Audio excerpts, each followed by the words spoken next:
que vous dégagez chaque jour. Il ne suffit pas juste d'apprendre ici et de sortir et de ne pas appliquer ce que vous avez appris. Aujourd'hui, les jeunes ont tendance à utiliser Snapchat, Facebook, Twitter, all the time. Mais c'est important, le temps que vous passez sur Facebook, sur Twitter, sur Snapchat, consacrez ce temps-là à faire des recherches sur les plateformes, à faire des recherches sur YouTube pour vraiment booster vos capacités. Parce que ce monde, c'est un monde de compétitivité. C'est un monde qui change et il faut s'adapter constamment. Merci beaucoup. Que je retrouve par hasard qui est ma maman et monsieur Moussa Drapé, parce que étant ami d'enfance de mes parents. Alors, donc moi je m'appelle Michel Weinstein, donc je suis entrepreneur et j'ai fondé une entreprise avec des amis qui s'appelle Unicari. Nous faisons de la vente en ligne et de la logistique, c'est-à-dire qu'on permet aux gens qui habitent au Sénégal d'acheter des produits sur des sites un peu partout dans le monde. Et c'est le plus grand ici au Sénégal, dans des délais records. Je me sentais investi d'une mission. Comme dit Frantz Fanon, chaque génération doit, dans une relative capacité, découvrir sa mission historique, la remplir ou la trahir.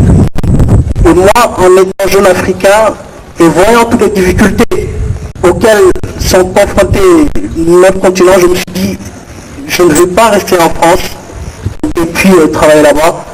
Je vais retourner dans mon pays et je vais apporter quelque chose. Et ça, c'est fondamental. Et pour coller au thème de ce jour, être leader, c'est de l'exemplarité, c'est pas seulement un discours. Il faut chercher à faire des choses remarquables et non pas à chercher à juste être remarquable. Il faut mettre la main à la pâte, se mouiller le maillot et se mettre en avant lorsqu'il y a des initiatives à prendre des risques. À l'image des militaires, les chefs militaires sont toujours devant. Et lorsqu'on est un leader, on doit prendre des risques. Être un leader, c'est aussi de la générosité. Parce que ça vous préserve de l'arrogance. D'accord? Pour pouvoir inspirer les gens, il faut les aimer. Pour pouvoir inspirer les gens, il faut les respecter. Et ça, c'est fondamental. Sinon, on a une posture arrogante et puis personne ne vous écoute. Et puis enfin, pour terminer, aussi être un leader, c'est oser remettre les choses en cause. C'est oser remettre en cause les choses déjà établies. C'est comme ça qu'on fait des révolutions, c'est comme ça qu'on invente des choses, c'est comme ça qu'on crée des choses. Et un exemple très concret que je vais me citer, c'est Cheikh Anta Diop. Cheikh Anta Diop nous a laissé l'héritage qu'il nous a laissé parce que tout simplement, lorsqu'il est arrivé, il a pris son courage à deux mains et puis il a remis en cause tout ce qui a été dit, tout ce qui a été établi, il a dit des choses nouvelles. Et ça, peut-être, dans le premier moment, c'était difficile, mais l'histoire, le temps, vous donne toujours raison. Donc, je vous remercie de nous avoir reçus. Et puis, soyez persévérants, soyez travailleurs, et soyez sincères avec ce que vous voulez et ce que vous voulez faire. Merci beaucoup. Cette dynamique de groupe permet aux gens d'aller atteindre un objectif qu'on s'est fixé. C'est véritablement quelqu'un qui inspire, on l'a eu à le dire au fur et à mesure. Merci également à mon frère Youssou Ndiaye qui est passé tout à l'heure, qui était finaliste de Web Entrepreneurs. On a eu l'occasion d'avoir fait nos 400 coups à Lyon ensemble, donc c'est par hasard qu'on se retrouve ici.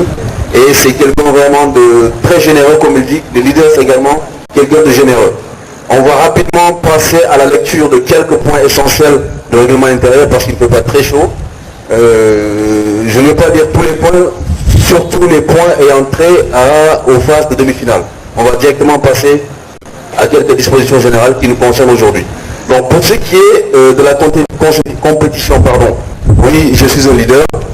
Il faut dire qu'elle a été organisée par l'association EcoForum de l'ECA et qu'elle est ouverte aux candidats, aux étudiants de la licence 1 au Master 2 des écoles et facultés suivantes. CESAC, Superfric, École supérieure d'économie appliquée, IAM, ISM et Subdeco. Dans l'article 2 de ce règlement intérieur qui concerne l'inscription, il est dit Les inscriptions à la compétition se font au sein des différentes écoles, etc. L'article 4 qui nous concerne également ici, pour ce qui est des participants, les candidats inscrits s'engagent à se présenter aux différentes épreuves sous peine d'élimination. Les candidats retenus pour passer dans les tours suivants s'engagent à y participer effectivement en confirmant leur adhésion par la signature du règlement de la compétition. Article 5 de la préparation du concours. Les candidats sont prévenus de leur thème 3 jours avant le démarrage de la phase de la compétition afin de se préparer. Les canaux d'information sont un message email, un message, un appel téléphonique. Article 6, exposé, je vais passer rapidement, on va passer à la phase de la grande finale qui nous concerne aujourd'hui. Symbolique en remettant un cadeau, n'est-ce pas, à la marraine et aux parrains. Aussitôt après, les activités vont redémarrer. Merci de nous accorder un petit moment d'attention. Bien. Merci à vous, Les camarades, chers parents. en termes de galanterie et de civilité, nous devons commencer à remettre à Madame la marraine son cadeau. Et le cadeau est remis par Monsieur le Président de l'Ecoforum, dans un exercice. Sans applaudissements, s'il vous plaît.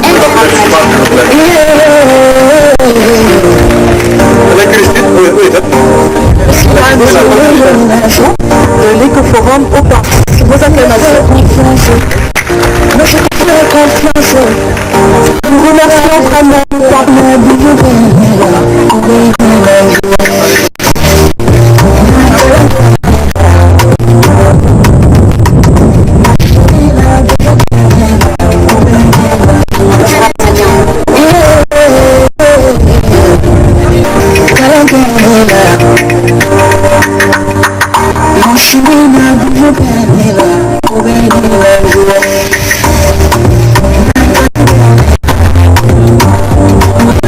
L'économie appliquée en première année de formation. Regard croisé après plus de 50 ans d'indépendance africaine. Tel est le sujet qui nous réunit aujourd'hui ce soir et sur lequel je vais débattre. L'Afrique, le continent, a 1 milliard 149 millions 459 habitants, c'est-à-dire 12% de la population mondiale. L'Afrique, le continent, a 54 pays ou 62 pays et terroirs avec une superficie d'environ 30 millions, c'est-à-dire 3 fois l'Europe. Ce continent qui a eu à subir la période de colonisation a dépassé les phases d'indépendance dont la plupart a eu dans les années 1960, tels que le Sénégal et beaucoup d'autres pays. Des indépendances à aujourd'hui, plus de 56 ans donc. Et voilà, nous pouvons dire aujourd'hui sur l'aspect économique, quel est le bilan de l'Afrique. Alors, du côté de l'industrie, nous dirons que l'Afrique a des industries à l'état embryonnaire. Et de même, nous n'avons que des industries à l'état embryonnaire et même que des individus de transformation et non d'exploitation. Sur le plan commercial, l'Afrique ne participe qu'à hauteur de 3% du commerce mondial pour sa population depuis les indépendances. Que 3%. C'est-à-dire que vous prenez seul un pays d'Europe, prenez la France, l'Allemagne, n'importe lequel pays que vous voulez. Un seul pays, son commerce est supérieur à celui de l'Afrique. Parlons du PIB. Le PIB de l'Afrique toute réunie est inférieur à 2%, c'est-à-dire 1,5%, ce qui est très minime. Quel est donc le poids de l'Afrique après plus de 50 ans d'indépendance? Je me le demande. Arrivons-en au plan agricole. C'est vrai, nous cultivons Mais quelle culture que nous ont laissé nos colons, c'est-à-dire les cultures commerciales au détriment de cultures vivrières. Alors que l'Afrique se dit pays agricole, nous ne nous réclamons pas pays industriel, c'est bien certain. Mais comment est-ce qu'un pays qui se dit agricole souffre d'insuffisance alimentaire? Paradoxal, oui. Mais pourquoi? Parce que nous exportons que des matières premières agricoles ou énergétiques qui coûtent, et même nous ne fixons pas les prix de ces matières dont nous vendons. En retour, nous exportons que des produits finis ou manufacturés. L'Afrique est-elle victime de l'inégalité d'échange?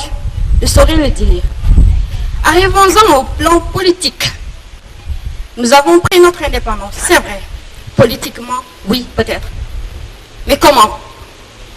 L'Afrique, je dis bien, entre 1970 à 2011, selon l'économiste Philippe Hugon, dans son ouvrage « L'économie de l'Afrique », l'Afrique a été le théâtre de 135 guerres, je dis bien, de 1911 à 2011, 135 guerres, 7 millions de morts, 3 millions de réfugiés et 20 millions de déplacés. Toute cette population en si peu de temps. Où ira l'Afrique? Nous sommes donc déstabilisés. Et cette déstabilité politique est-elle favorable à une intégration africaine? Je dirais non. Est-elle favorable aux idéaux? Je dirais non. À quoi est-elle favorable? À rien du tout. Sinon,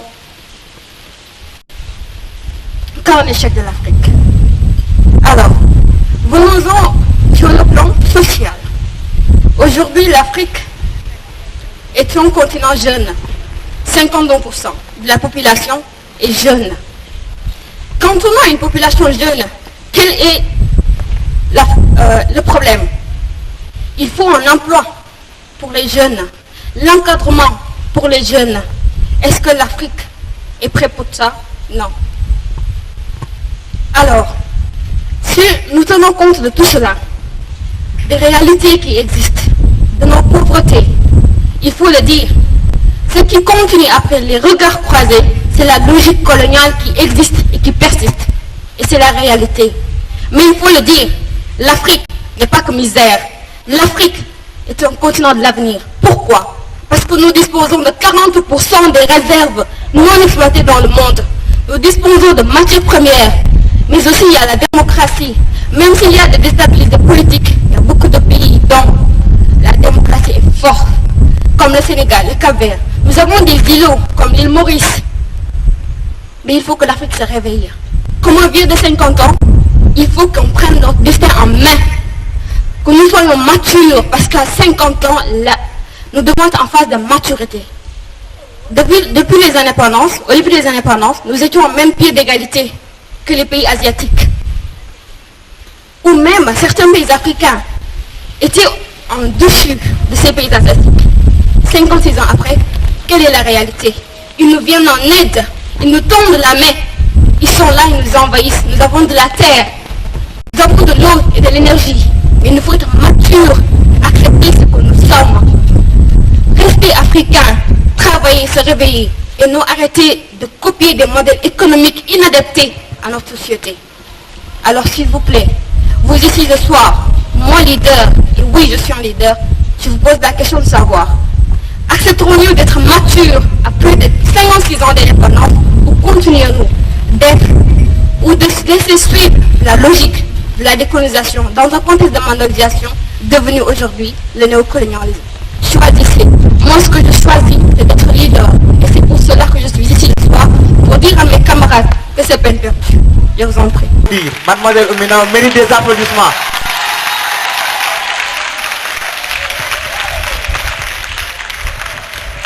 Chers collègues, merci d'être là présents. Je m'appelle Gonguidjo Christine, je suis étudiante en master en banque et finance au CESAC. Le thème qui nous est proposé aujourd'hui, le thème qui m'est proposé, c'est de savoir de faire un regard croisé après plus de 50 ans d'indépendance africaine. Je vais commencer par vous demander, qu'est-ce que l'indépendance? Pour parler de quelque chose, il faut savoir ce que c'est. L'indépendance, elle est définie de plusieurs manières selon le contexte. L'indépendance est l'absence de relation de cause à effet. L'absence de dépendance. Est-ce que l'Afrique est réellement indépendante? Non, c'est ma réponse. Maintenant, pourquoi? L'Afrique a passé le temps, 50 ans d'indépendance, à rechercher la faute ailleurs que sur ses propres territoires. Les Africains passent le temps à dire, si nous sommes ceci, c'est parce que nous avons été colonisés. Si nous ne sommes pas développés, c'est parce que nous avons connu l'esclavage. Oui, nous avons une histoire triste. Mais ce n'est pas une raison pour laisser notre bonheur dans les mains d'autrui. Le bilan actuel, c'est de la misère, de la pauvreté, la dépendance économique, sociale et culturelle. Pourquoi? Nous avons comme raison le fait qu'actuellement, l'Afrique est en partenariat bilatéral avec des politiques qui sont plus puissantes qu'elle, bien sûr, mais elles se laissent dominer par les traits. L'Afrique, elle se fait dominer culturellement parce qu'elle n'a pas la possibilité, elle n'a pas la volonté de faire accepter sa culture dans le monde. Pour être leader, il faut s'aimer. Pour être leader, il faut aimer ce qu'on est. Pour diriger les gens, il faut les aimer. Mais avant de diriger les gens, il faut s'aimer soi-même. L'Afrique, est-ce qu'elle s'aime vraiment elle-même? Les plus grands martyrs africains sont des Africains. Ceux qui détournent les fonds, ce sont des Africains.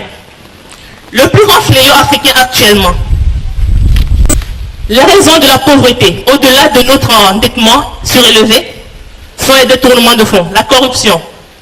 Ce sont les Africains qui nous dirigent. C'est eux qui détournent nos fonds. Ce sont les Africains les plus corrompus. Oui, nous ne sommes pas indépendants. Nous sommes dépendants de nous-mêmes. Nous sommes dépendants de l'Europe. Nous sommes dépendants du monde entier. Il y a 60 ans, on était tous au même pied d'égalité. Parce qu'on sortait d'une guerre, des crises. Je me rappelle, le Cameroun, c'était affiché. Le Cameroun a fait un prêt à la Chine. Le Cameroun a prêté de l'argent à la Chine. Actuellement, les Chinois viennent faire des prêts. Ils sont organisés. Et l'écart est vraiment considérable. Ça montre à quel point l'endettement ne joue pas du tout sur l'indépendance, la dépendance ou bien le développement économique. L'Africain a besoin de se réveiller. L'Africain a besoin de regarder de l'avant. Oui, nous avons une histoire difficile, mais on peut se servir de son passé pour être motivé, pour aller vers l'avenir, pour décider ce qu'on veut devenir. Ce n'est pas mon passé qui décide ce que je suis, mais ce que je veux qui détermine mes objectifs. Mes objectifs, je les organise pour atteindre un objectif qui est particulier, la réussite. L'Afrique n'est pas dépendante. L'Afrique est libre. L'Afrique a le choix, parce que tout le monde a le choix. L'Afrique peut décider de se relever. L'Afrique peut décider de prendre son destin en main. L'Afrique peut décider de relever son économie. Comment?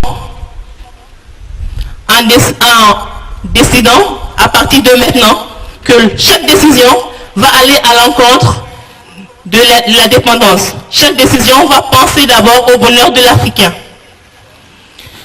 Chers collègues, savez-vous pourquoi est-ce que la plupart des économies européennes s'intéressent tant à l'Afrique? C'est parce que l'Afrique est pleine de richesses. L'Afrique a des terres et l'Afrique a des minéraux. Mais pour que ces minéraux nous servent de façon vraiment efficiente, il faut que nous puissions les utiliser soi-même. Ce n'est pas concevable qu'un pays qui produit tant de richesses agricoles ne puisse pas les développer dans son pays. Nous exportons toutes nos matières, mais elles coûteront beaucoup plus cher si on les transformait avant de les envoyer à l'Occident. L'Afrique a besoin de savoir-faire, de savoir-vivre et de savoir-être. On doit se respecter, on doit s'aimer et ensemble, on doit être solidaires pour pouvoir avancer. Je voudrais, avant de finir, demandez à l'assistance ici présente si, à la place de nos dirigeants actuellement, vous aurez agi comme eux. Si votre réponse est non, alors nous sommes tous des leaders. Je suis un leader. Si demain, mon pays dépend de moi, j'agirai différemment. J'exploiterai nos richesses. Je n'enverrai plus de matières premières à l'Occident. Je créerai des entreprises pour que nous puissions leur offrir aussi des produits finis. Pour que nous puissions exporter, nous faire accepter par tous et montrer que nous sommes capables de vivre seuls. Merci. Stand Innovation pour la... Faut le prouver. Comment le prouver? En nous basant sur nos richesses. En nous basant sur... Merci pour ce... En nous basant sur nos richesses. Nos richesses ne sont pas seulement les richesses du sous-sol, ne sont pas seulement les richesses humaines, mais aussi notre amour, notre passion. C'est la passion qui fait tout.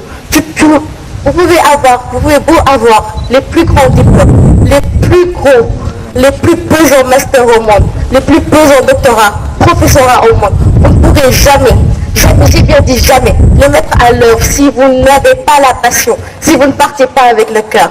Donc sur ces bases, j'aimerais que désormais, que l'on ne parle plus de l'Afrique comme cette femme ensanglantée qui a vécu plusieurs viols, excusez-moi du terme, mais que l'on parle de l'Afrique comme la jeune femme qui se relève, qui se réveille et qui chaque jour renaît de ses cendres pour aller de l'avant.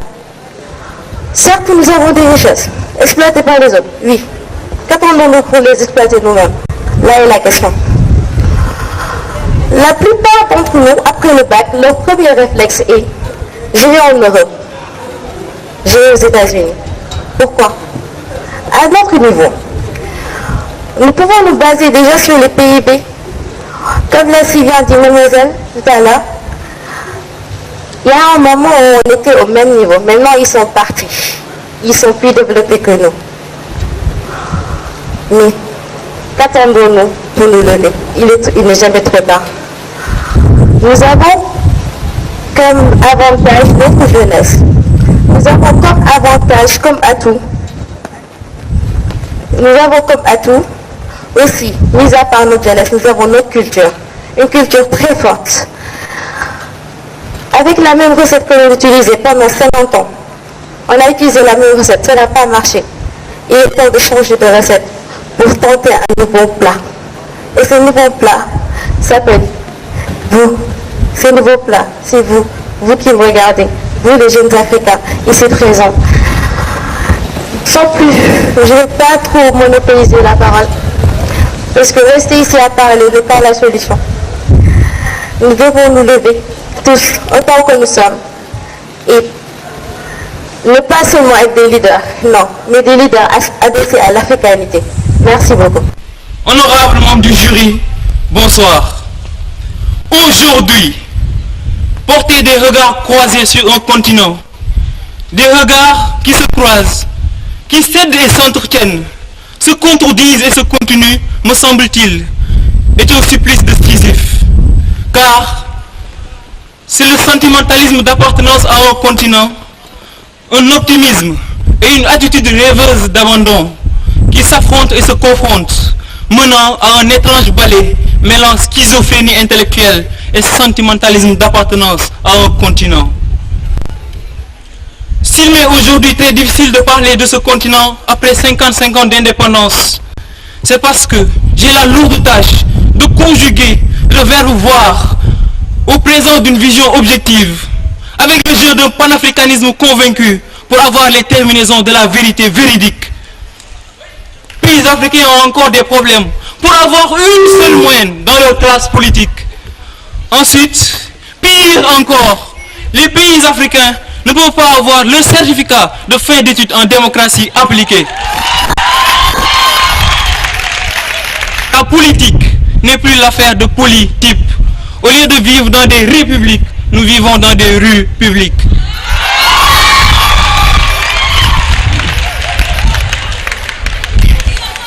J'ai envie d'emprunter les termes de Henry Kissinger qui disait « En Afrique, le pouvoir est l'aphrodisiaque suprême.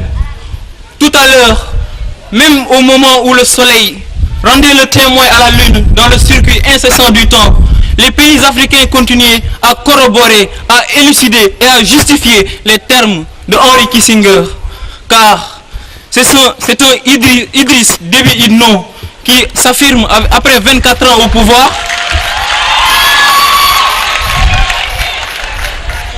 Ensuite, son homologue Robert Mugabe prend le relais et affiche ses 29 ans au pouvoir. Regardez bien, le président angolais Dos Santos, avec son homologue équato-guinéen Teodoro Obiang Nguema Mazogo, affiche leurs 36 ans au pouvoir, après en s'affirmant comme les aphrodisiaques suprêmes du pouvoir en Afrique. Cette démocratie, qui est accompagnée depuis 1960 de au moins 85 coups d'État, me semble-t-il, n'est pas encore le bon taxi que l'on devrait prendre pour atteindre la suprématie. J'espère que vous m'avez saisi, pensez-y, j'en passe. Et si nous nous intéressions alors à notre économie, les pays africains en sont encore à des croissances économiques qui n'atteignent même pas 2% et avec des PIB de moins 0,6%. Figurez-vous, si certains de ces pays formaient une seule famille, certains des présidents ont à eux seuls la fortune qui leur permette de donner la dépense quotidienne pendant 50 ans sans que leur fortune ne finisse. Le président angolais est carrément lié au trafic du pétrole de son pays. Et aujourd'hui, il amasse 31 milliards de dollars américains carrément gardés dans les banques occidentales au moment où l'Angola, depuis 2010, ne peut pas dépasser une croissance de 2% par an. Regardez ce paradoxe. Tout à côté, le président Teodoro Obiang Nguema, ce serait une aberration de rappeler qu'il fait partie des présidents les plus riches au monde. Les présidents les plus riches au monde à la tête d'un des pays les plus pauvres au monde. Car avec ces 600 millions de dollars américains, la Guinée équatoriale aujourd'hui a un PIB de moins 0,8%. Et tout à côté, non loin de chez lui, il y a un président Kabila qui s'affale aisément sur ces 250 millions de dollars américains, alors que 70% de la population congolaise vit sous le seuil de pauvreté. Voilà ce qui nous tarabouste, ce qui nous hante. De plus, les pays africains ont toujours considéré l'être humain comme une pierre précieuse, que la société comme un lapidaire se charge de tailler, de limer et de ciseler afin d'avoir un idéal. Mais aujourd'hui, l'Africain est celui qui a échoué dans sa tentative de synthèse après le choc des civilisations. Aujourd'hui en Afrique, ce sont les autres universités, des autres études en danse appliquée. Ce sont les dépravations de la mode et les obscénités du langage. J'en passe.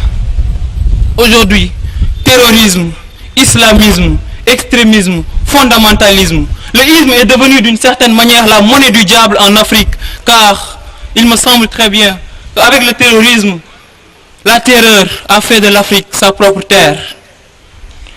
Et voilà ce qui me rend, ce qui vous rend, ce qui rend l'Afrique sidérée, médusée, ahurie, hébétée, stupéfait, resté pantois et même indigné. Par cette politique politicienne et sa canne ne règle point les problèmes. Mais aujourd'hui, nous pouvons prendre la responsabilité de partir acheter d'autres tickets, rentrer dans d'autres cinémas pour regarder un autre film de l'Afrique. Une Afrique qui se voit rajeunie, rayonnante, imposante, comme un mastodonte dans l'arène de la mondialisation. Effectivement, oui. J'ai envie de dire qu'on peut espérer encore. Les dernières estimations de la Banque mondiale nous disent que l'Afrique est passée d'une croissance économique de 5,3% en 2014 à 5,6% en 2016. De plus, ce sont les Africains eux-mêmes qui prennent leurs responsabilités. Des jeunes Africains comme moi et vous, qui prennent leurs responsabilités, qui se mobilisent pour montrer que la Constitution n'est pas une boîte à outils qui donne liberté à toute forme de manipulation. Ce sont les Africains eux-mêmes qui conçoivent leurs voitures et s'imposent dans le monde confidentiel de l'innovation. Je suis très content d'apprendre l'innovation du Rwandais Henri Nyakurindi qui a fabriqué une recharge solaire pour les téléphones portables. Je suis content ensuite d'apprendre l'œuvre du Sénégalais Sanoussi Diakité qui a créé une décortiqueuse de fognon. C'est une machine qui nous décortique au moins 5 kg de fognon en 8 minutes seulement. Et c'est ici, sur la terre d'Afrique, qu'on donne une nouvelle vie à l'aveugle grâce à l'innovation Musber. C'est une ceinture électrique équipée d'un casque Bluetooth qui permet de guider les personnes non-voyantes. Tout cela se passe en Afrique. C'est l'Afrique qui se lève rayonnante, qui se réveille et qui veut s'imposer dans l'arène de la mondialisation. Car le panafricanisme, elle ne se crie pas. Le panafricanisme, on ne le crie pas, mais on se l'approprie, on se l'intériorise. C'est ça le panafricanisme. Afin que ce mot-là ne se diffracte pas en plusieurs déclinaisons entre le sordide et le morbide, l'obscène et le scabreux, l'inutile et le vain. Et je pourrais dire avec conviction, vaille que vaille, coûte que coûte, à l'Afrique la nôtre nous offrirons encore, partout et toujours, notre jeunesse ardente, notre force, notre cœur, tout notre cœur, où loge des lions vengeurs, libérateurs. Et moi aujourd'hui, au-delà d'être un leader, enfin, permettez-moi d'être un coach de l'Afrique dans le match de la mondialisation. Et dans ce match, nous voulons avoir la conscience dans le but, l'espoir dans la défense, l'ambition à l'attaque et le courage au milieu, pour ne pas